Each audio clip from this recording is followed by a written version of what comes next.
de ce qui précède, mesdames, messieurs, peuple congolais, chers membres de la diaspora, individuellement et collectivement, du nord au sud, de l'est à l'ouest et au centre, tant au niveau citoyen qu'intellectuel, politique, militaire, religieux et ou spirituel, je vous informe qu'être citoyen, c'est d'un côté d'agir toujours en permanence. Et pourquoi? Parce qu'aucune cause n'est perdue d'avance. Et surtout lorsqu'elle est digne, juste, noble, légitime, d'intérêt général, civilisationnel et existentiel. Par conséquent, seule la lutte libère. Parce que sans lutte, il n'y a pas de liberté ni de la dignité rendue à l'individu, et encore moins à un peuple. Sans lutte, il n'y a pas de justice rendue à l'individu, et encore moins à un peuple. Sans lutte, il n'y a pas de respect du but même de la condition humaine, sociale et existentielle de l'individu, et encore moins d'un peuple. Sans lutte, il n'y a pas de paix, ni de progrès d'un peuple. Par conséquent, seule la lutte libère. Être citoyen, c'est de l'autre côté d'être informé. Et pourquoi? Parce que l'ignorance est la pire des souffrances. Le savoir et les connaissances vous libèrent. Pour info, tout se chamboule à l'échelle continentale, et notamment en Afrique centrale, et en particulier en République démocratique du Congo. La vache à lait des minéraux et des terres rares au monde, indispensables aux technologies civiles, militaires et aérospatiales.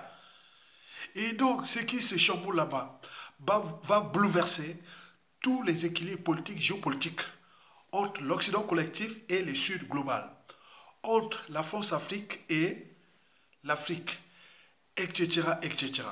D'où les tensions en cours, où d'un côté, l'Occident européen temporise parce qu'elle n'a pas de choix, n'a plus de choix. Sinon, elle perd l'Afrique, c'est fini.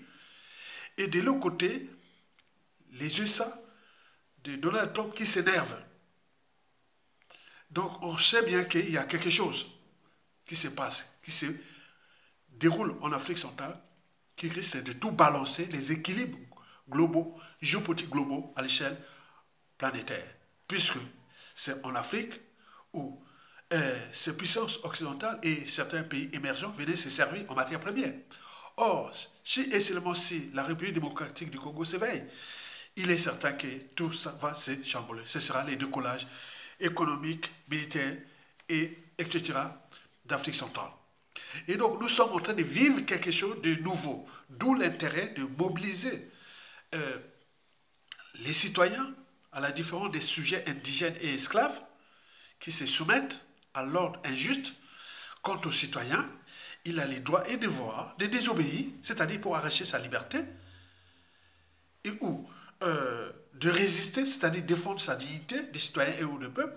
Lorsque la résistance et la désobéissance ne suffisent plus, il faut se rebeller contre l'ordre injuste. D'où le réveil du peuple congolais qui aujourd'hui est à deux pas de retrouver sa liberté, sa dignité et sa souveraineté. Et l'ensemble va s'emballer. Donc vous avez là des tensions en cours entre les pays où l'ordre mondial ou occidental leur avait dit, bon ben on s'occupe de vous, et voilà, maintenant on brutalise, on tue vos populations, ne voyez pas ça, maintenant là, ils sont maintenant pris dans le piège. Et donc il ne sait plus à quel sein se vouer. Et donc il voit ceux qui étaient libres, comme on voit les Burundis, qui viennent d'envoyer 12 000 de ces soldats au sud Kivu, au Bukavu, pour soutenir les frères bantous d'Afrique centrale. Et vous voyez l'Afrique du Sud, et qui se bat malgré les pressions européennes ou américaines et nord-américaines. Et donc voilà, donc il y a tout ça qui se chamboule. Vous avez le Congo-Brazzaville qui est là, qui ne peut pas réagir parce qu'il y a l'ordre là qui dit à Sassou, tu es là, les Sassou, les Museveni d'Ouganda ou d'autres pays d'Afrique qui sont là, qui viennent de montrer le vrai visage. De là, on se soutient parce que, en fait, ces gens-là n'étaient pas pour l'intérêt de l'Afrique.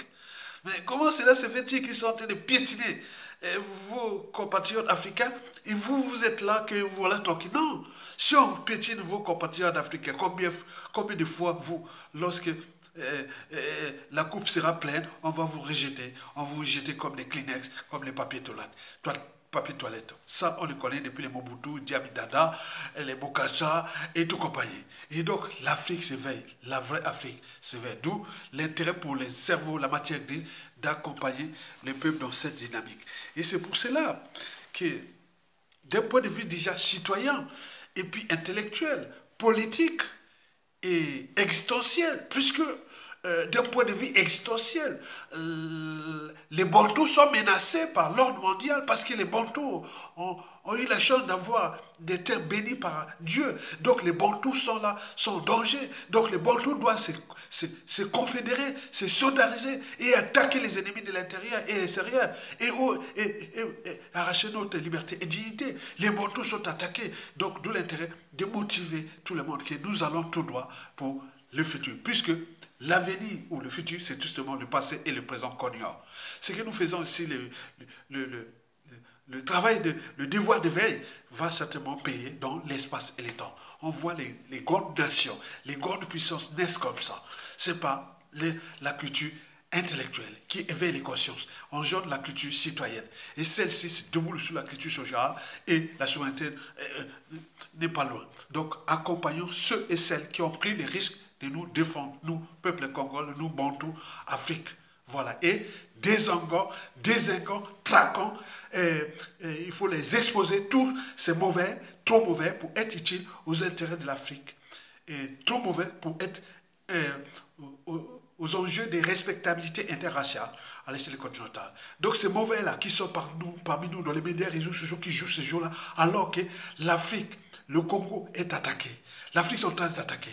Ils ne savent même pas ça. Ailleurs, quand ils sont attaqués, ils se recoupent et voilà. Donc nous devons accompagner la RDC. C'est pour cela que, d'un point de vue intellectuel, je vais vous donner quelques éléments pour vous dire que tous les bouleversements en cours en RDC, quand ça va se chambouler là, Sassou va tomber. Tous ces Sassou-là, ça va tomber comme château des quatre. Ça va faire comme ça. Sassou, Sassou.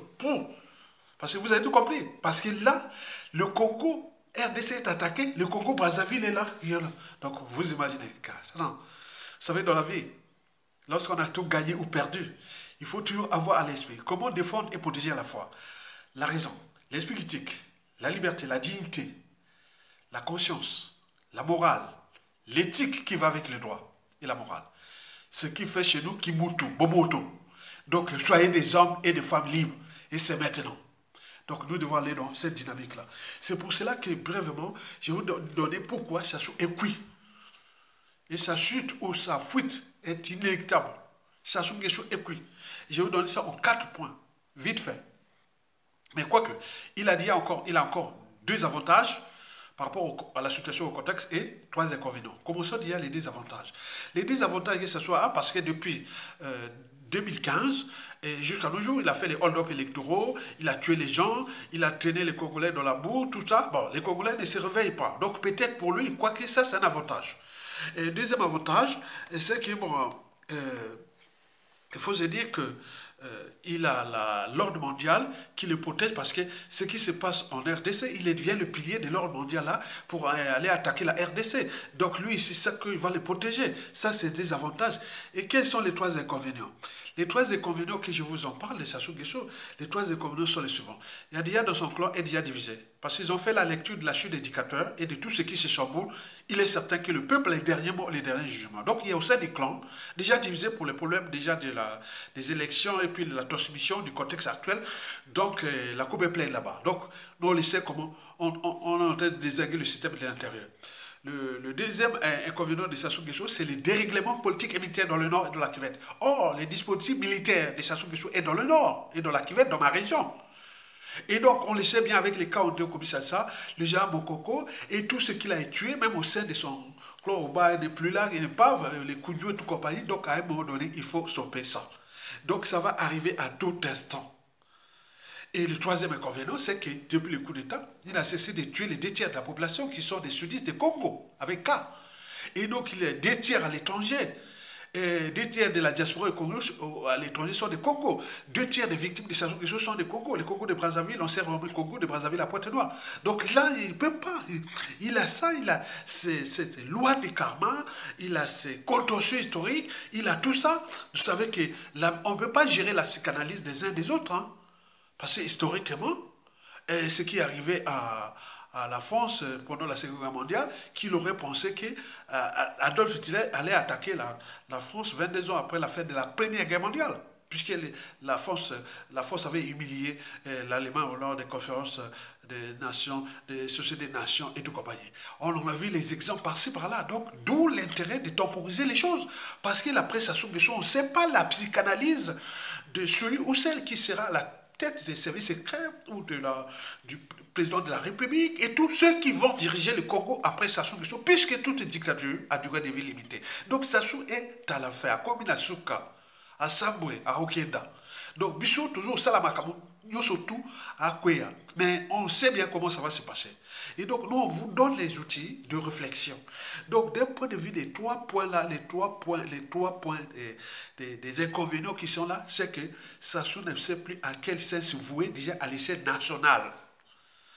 Il n'a que les moyens de l'État dont il a confisqué, puisque l'État congolais devient sa compagnie, sa propriété privée, où il exerce des pressions sur la population, sur opposants dissidents et autres avec les moyens de l'État.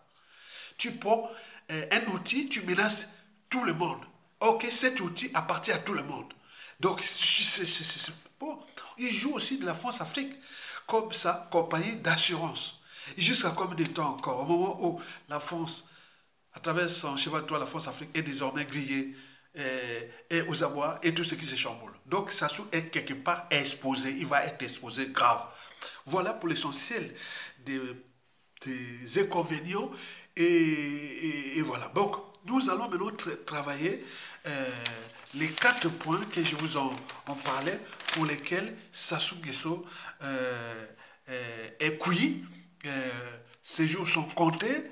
On ne sait pas si ce sera la fuite ou est arrêté, parce que s'il est arrêté, il va passer le seul moment. Ah non, non, c'est pas possible. Mais s'il fuit, il va où? Dans quel pays? Où le contexte est là? Ou en Afrique? Ailleurs? Non, en Afrique, c'est pas possible. Il va suivre des services congolais. Avec la coalition de tout ça, non, mais c'est pas possible. Il va fuir en France ou ailleurs. Donc on ne sait pas. Donc vous imaginez que les tensions sont en cours, l'électricité est dans l'air. Et voici pour vous les 4 points pour lesquels vous devez en tenir compte au regard de la situation, du contexte, des enjeux et des perspectives d'ici la fin de l'année et ou avant mars 2026, je vous l'ai dit, qui va organiser ces fameux présidentielles ou son prochain hold-up électoral qu'il espère parce qu'il parle l'élection apaisée quoi? Après avoir tué tout le monde, emprisonné, assassiné, autre apaisé pourquoi? Il prend les Congolais pour les idiots? Non, certainement pas. Et voici maintenant le premier point sur 4 pour lesquels Sassou Nguesso est cuit. Le premier point est politique. Parce qu'il parle des présidentielles de 2026. On sait que c'est un dictateur. Un dictateur n'organise pas des élections pour les perdre. Or, la situation qui se décide, il n'aura même pas le temps d'organiser ces élections-là. Il sera d'ailleurs surpris. Donc, d'un point de vue politique, tout le monde dit que la coupe est pleine. On ne va pas se laisser humilier par un être mortel qui n'est que de passage sous terre, qui n'est que là, qui donne des coups bas et coups tordus au peuple congolais et qui l'a réduit au silence. Le but, la condition humaine, sociale et existentielle. La coupe est pleine. Donc chez nous, toutes les intelligences libres congolaises se disent que la coupe est pleine. La honte est totale. L'indignité, le déshonneur total. Juste, il faut maintenant prendre là, alors que ça se chamboule tout autour. Donc il est certain que de point de vue politique, la dernière élection présidentielle de Sassou Nguesso, ce fut celle de 2021, qu'il avait tué d'ailleurs 2 candidats, dont le Guy Brice Kolela en 2021 et Albert Onyangue en 2022. Et donc là, ceux qui jouent là-bas, c'est ceux qui vont être rayés, parce qu'il y aura la surprise. Le contexte est déjà là. Donc, d'un point de vue politique, les présidentielles de Sassou n'auront pas lieu. Parce que lui, il pense que s'il quitte le pouvoir, c'est un homme mort. Et donc, il organise ça, cette tricherie. Dans quel environnement? Où l'environnement sociopolitique national déjà hostile. Et où toute la géopolitique est aussi hostile. Mais tu vas organiser ça pour faire quoi? Donc, on le sait déjà que n'élaborons pas de stratégie parce que tout va se chambouler. Et maintenant, jusqu'à la fin de l'année, peut-être même avant l'élection présidentielle de 2026, qui espère organiser si et seulement si les gens vont. Lui pense que, bon, comme les Congolais sont divisés, et quand je veux faire les hors-d'œuvre électoraux, personne ne viendra soutenir le peuple comme ce fut en 2016-2021, certainement pas. Donc, d'un point de vue politique, Sassou Akominasuka, il est aux abois, il est au crépuscule. Donc, il ne sait plus distinguer le vrai du faux. On apparence serein, mais en aparté, il ne sait plus distinguer le vrai du faux. Il fait des cauchemars. Et c'est pour cela qu'il cherche à avoir ses courtisans, ses valets locaux étrangers, les pareils autres. Qu'est-ce qu'on peut? On peut faire tout pour désinguer ce peuple congolais. Or, il y a une limite. Donc la coupe est pleine. Et donc le danger, c'est qu'il risque de laisser la loi du karma à sa famille et son clan. Et que les Congolais viendront s'acharner pour de nombreuses années. Au niveau administratif, au niveau de la vie de tous les jours, au niveau des étudiants, au niveau de tout. Vous imaginez que la colère est là. Donc il sait très bien qu'il a puni sa génération, sa descendance, sa famille et autres. Parce que là, il joue très dangereux au regard du contexte. Donc le premier point sur 4 est politique. Sassou n'y pensez pas que 2026 va passer. Non. Parce que même le poste de vice-président de son fils là, ça ne va pas se passer. C'est une provocation. Hein? Déjà, ça, c'est une provocation. Et parce que ça se passe là-bas déjà dans son parti et dans le clan et aussi dans le nord politique et militaire. Et donc, non, c'est pas possible. D'autant plus que c'est Kiki est déjà vomi dans ce côté maternel. Parce que là-bas, on l'attend, point d'intersection, quand son papa va tomber. Denis Kissé Sassou Nguesso, qui a vendu son côté maternel, ça, voilà, il voulait conspirer contre les Aïwa. Donc là-bas, on l'attend de dire qu'il Sassou Nguesso. On l'attend au moment de la chute de son papa et autres, qui Sassou Nguesso n'aura pas de marge de manœuvre là-bas, en RDC. D'autant plus que les services congolais seront aussi là-bas. Donc il ne pourra pas vivre en RDC, ni c'est bien, ni la justice, les services secrets, les hommes et les mères, les victimes, tous seront là-bas. En RDC pour aller. Donc il ne peut pas. Il va fourrer au Qatar, ou on ne sait pas, donc ce qui va être vraiment pour ces gens-là. Le deuxième point, important sur 4, à retenir, pour vous, peuple congolais, ça soit cuit et que ces jours sont comptés, c'est la fuite ou la mort ou autre, ce qui va arriver. Le deuxième point là est géopolitique et surtout sous-régional. On regarde ce qui se passe dans le bassin du Congo et notamment en RDC, où là-bas, la colère est vive contre Denis Kissé Sassou Nguesso, son papa, Sassou Nguesso et autres. D'ailleurs, il n'y a plus de communication, de contact entre Félix Tshisekedi et Denis Sassou Nguesso. Ils ont tenté là, ça ne marche pas. Ça ne marche pas. Donc, d'un point de vue géopolitique, tout va se chambouler. Déjà, le Tchad a dit non à la force Afrique au niveau militaire. Au Cameroun, c'est en octobre là, 2026, ça va se chambouler là-bas. 2025, octobre 2025, il reste combien? Il reste moins de 9 mois, hein, 9 mois. Au Gabon, c'est en mars là, 2025 là, et surtout la RDC, où tout se chamboule là-bas, ils sont motivés, ils savent très bien que Sassou était dans le coup contre la RDC. Donc tous les services, la RDC, ils travaillent. Et si ça se chamboule positivement d'ici peu, Sassou sera. Donc Kagame et les coups avec les Occidentaux et autres, les grillons, on parle de la CPI pour Kagame, de Kone Nanga et tout ça. Donc les rapports de force sont en train de s'équilibrer parce que cette fois-ci, on ne lâchera pas. Donc ce sont des rapports de force entre la RDC contre l'Occident parce qu'ils ne peuvent pas passer, c'est là les matières premières. Et donc, Kone Nanga sera sacrifié et aussi Paul Kagame. Parce que les gens là, ils sont vraiment, ils ne peuvent pas, parce que l'environnement africain est désormais au courant que voilà, l'ordre occidental était venu là pour tuer les Africains, notamment les Congolais. Et donc nous avons là deux hypothèses. au niveau de ce deuxième point sur 4, la première hypothèse que Paul Kagame, les Sassou Nguesso et Paul Kagame gagne la guerre là contre la RDC. À ce moment-là, les deux Congo, l'Afrique centrale sera... Non, ben, je ne pense pas que ça va aller là. Et dans les cas contraires où la volonté populaire de la RDC et des Congolais des dérives du Congo qui sont là mobilisés et de toute l'Afrique et autres gagnent, c'est fini. Sassou va être, par tous les moyens, Sassou va être éliminé ou arrêté, ou voilà. Donc ça va être comme ça. D'autant plus que les Congolais de Brazzaville cherchaient une terre promise pour traverser le fleuve et venir fracasser Sassou Nguesso. S'il y a la bonne mise, donc, ce qu'il a fait les M23 contre la RDC, et tout, quoi, nous, c'est au pire, les M24, on traverse le fleuve et on vient attaquer Sassou Nguesso. Si les militaires ne prennent pas les responsabilités, ce qui doit arriver va arriver. Et il y a des gens qui sont déjà mobilisés. Celui se prépare pour fabriquer une guérilla au Congo et venir se battre contre les militaires de Sassou Nguesso. Or, les militaires de Sassou Nguesso ne sont pas tous de la tribu. Donc, comment ils vont se battre? Quel mercenaire encore? Donc, il y aura les rebelles plus pour les militaires, selon l'appartenance tribale, et ils vont se battre contre les minorités, Sassou Nguesso et Kagame et tout ça qui sont au Congo. Donc, il y aura affrontement à Brazzaville qui risque d'arriver parce qu'on est la coupe à déjà pleine. Donc, on ne va plus se laisser faire. C'est un manque de rapport de force. Ça, il faut se préparer à ça. Donc, les deux Congos vont se dire pour chasser Sassou Nguesso d'ici peu. Les Burundis, bravo les Burundiens. Ah là là, il a envoyé 12 000 individus militaires pour aller sauver la RDC. Bon, le troisième point sur 4, c'est la France-Afrique. La France d'Afrique s'est pris à quel sens vous pouvez dire le 13 février, on cherche à donner l'argent du FMI à Sassou Nguesso. Est-ce que ça va marcher au regard de la chasse à l'homme ou de la chasse à l'argent gaspillé par Donald Trump? Il ne veut plus donner les fonds par-ci par-là. Donc il ne va pas payer, qui va payer ça? Rien du tout. Donc Sassou, la visite FMI du 13 février 2025 n'aura peut-être pas lieu autre, ce sera que pour embrouiller, mais parce qu'il n'y aura pas de bailleur de fonds pour venir aider un écho, dit Donald Trump. Déjà, il s'acharne contre l'Afrique du Sud, comme les fois les Sassou et les Nguesso. Non. Donc, il faut qu'il se débrouille avec ces gars là-bas, donc il n'aura pas d'argent. Bon qu'il veille, bon à l'issuté, à ça bon côté.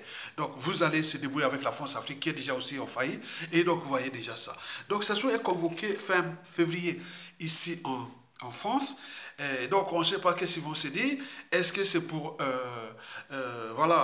dire à Sassou Nguesso que bon, le temps est fini, hein, ou le poste de vice-président, ça va nous créer des soucis parce que le clan est déjà divisé.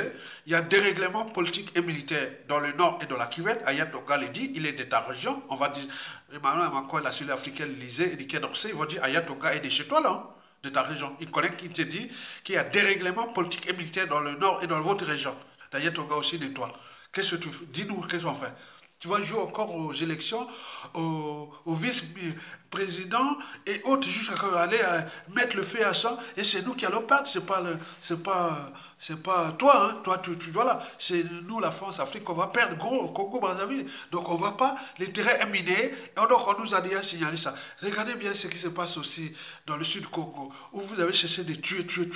Vous allez vouloir monter l'histoire de Toumi. Et que les Bakoko et attendent que quand tu quittes le pouvoir, Toumi sera neutralisé. Et donc, vous voyez comment les tensions qui sont là, qui vont même fabriquer un Toumi dans ta région, seulement si dans l'espace et le temps. Qu'est-ce qu'on en fait? Et la situation économique, la France Afrique ne gagne plus d'argent. Les importations du franc CFA sont mauvaises. Qu'est-ce qu'on fait? Avec ton Christian Yoka, et que tu viens de nommer, qu'est-ce qu'il sert à quoi maintenant aujourd'hui? Bon, donc ça va se chambouler. Ça sera jugé. Il dit, débrouille-toi. On n'a plus rien à foutre. Si tu réussis, on est ensemble. Si tu ne réussis pas, tant pis. Et c'est parti. Donc Sassou Nguesso va passer des sales moments fin février ici à Paris, où on va lui dire, bon, c'est fini. C'est fini. Et donc, débrouille-toi. Donc ça, c'est très important.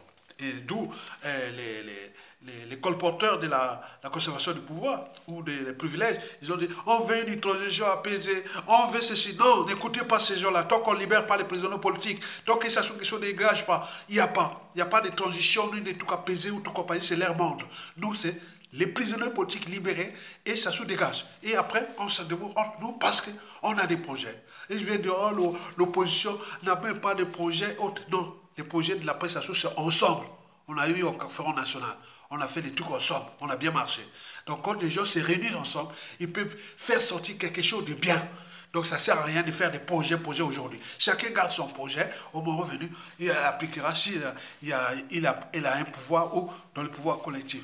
Donc vous avez tout compris. Donc dans tous les cas, Denis Sassou Nguesso, on a parté serein, mais comment on appelle, en public, il est serein, mais en aparté, il ne sait plus distinguer des vrais et faux. Il va même au sommet de la CEMAC ou de la CAC à Malabo ou en Guinée équatoriale, c'est pour aller seulement démontrer qu'il est important à ses maîtres, ceux qui les contrôlent, qui l'ont mis là, mais juste à combien de temps encore. Donc il regarde la page que Denis Sassou Nguesso est assis sur une bombe à retardement parce qu'il a manqué de tchatch, de stratégie, puisque les donneurs d'ordre l'avaient placé là pour fracasser la sous-région. Et donc il a des embrouilles géopolitiques et aussi dans la nationale, donc il ne sait plus à qui se vouer. Donc il ne nous reste que le peuple congolais de se dire, allez, stop, c'est fini, allez, dégage, Pocon, excusez-moi, dégage, voilà, gars, voilà.